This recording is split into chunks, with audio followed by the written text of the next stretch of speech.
மர்மம், பதற்றம், பரபரப்பு இதுதான் இப்போது இஸ்ரேல் மற்றும் ஈரானுக்கு இடையே நிலவும் சூழல். இஸ்ரேல் பிரதமர் பெஞ்சமின் நெதன்யாகு வெளியிட்டுள்ள ஒரு அதிர்ச்சிகரமான தகவல் இப்போது உலக நாடுகளை திரும்பி பார்க்க வைத்துள்ளது. எனது மகன்களில் ஒருவரை ஈரான் கொலை செய்ய முயற்சி செய்தது என்று நெதன்யாகு ஒரு பேட்டியில் குண்டை தூக்கி போட்டுள்ளார். இந்த விவகாரம் இப்போது சர்வதேச அரசியலில் ஒரு புதிய புயலை கிளப்பியுள்ளது. இஸ்ரேலின் முன்னணி செய்தி சேனல் ஒன்றிற்கு பேட்டியளித்த நெதன்யாகு தனது குடும்பத்திற்கு அளிக்கப்படும் பாதுகாப்பு குறித்து பேசும்போது இந்த ரகசியத்தை உடைத்துள்ளார். நம்பவே முடியாத சில கொடூரமான நிகழ்வுகள் கடந்த காலத்தில் அரங்கேறின. எனது மகன்களில் ஒருவரை ஈரான் குறிவைத்தது. அவரை தீர்த்து கட்டவும் ஒரு மிகப்பெரிய முயற்சியில் ஈடுபட்டது என்று அவர் பகிரங்கமாக சாடியுள்ளார். ஆனால் அந்த கொலை முயற்சி இப்போது நடந்தது, எங்கே நடந்தது அல்லது எந்த மாதிரியான சதி திட்டம் தீட்டப்பட்டது என்பதை பற்றிய விவரங்களை அவர் ரகசியமாகவே வைத்திருக்கிறார். பெஞ்சமின் நெதன்யாகுவிற்கு யாயிர் மற்றும் ஹவ்வினீர் என 2 மகன்கள் உள்ளனர். இதில் மூத்த மகன் யாயிர் கடந்த 2024ஆம் ஆண்டு முதலே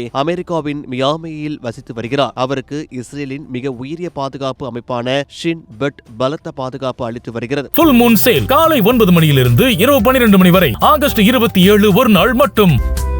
இளைய மகன் அவ்னீர் பெரும்பாலும் இஸ்ரேலிலே தங்கியிருக்கிறார். இந்த இருவரில் யாரை ஈரான் குறிவைத்தது என்பதை நெதன்யாகு வெளிப்படையாக குறிப்பிடப்படவில்லை என்றாலும் தனது குடும்பத்தினருக்கு வழங்கப்படும் பாதுகாப்பு என்பது ஆடம்பரமான ஒன்று கிடையாது. அது தங்களின் உயிரை காக்க மிக அவசியமானது என்று அவர் உருக்கமாக தெரிவித்துள்ளார். இஸ்ரேலில் எதிர்க்கட்சி தலைவர்கள் மற்றும் முக்கிய பிரமுகர்களுக்கு அளிக்கப்படும் பாதுகாப்பை குறைப்பது தொடர்பான விவாதங்கள் எழுந்த நிலையில் நெதன்யாகு தனது மகனின் உயிருக்கு இருக்கும் ஆபத்து குறித்து பேசியுள்ளது முக்கியத்துவம் வாய்ந்தது. ஏற்கனவே அமெரிக்க மற்றும் இஸ்ரேல் படைகள் ஈரான் மீது தாக்குதல்களை நடத்தி வரும் நிலையில் பிரதமரின் மகனுக்கே குறிவைக்கப்பட்டதாக எழுந்துள்ள இந்த புகார் மத்திய கிழக்கில் நிலவும் போர் பதற்றத்தை அடுத்த கட்டத்திற்கு எடுத்து சென்றுள்ளது. நெதன்யாகுவின் இந்த புகார் குறித்து ஈரான் தரப்பில் இருந்து இதுவரை எந்த பதிலும் வரவில்லை. ஒரு நாட்டின் பிரதமரின் குடும்பத்தையே குறிவைக்கும் அளவிற்கு இந்த மோதல் முற்றி இருப்பது பெரும் கவலையை ஏற்படுத்தியுள்ளது.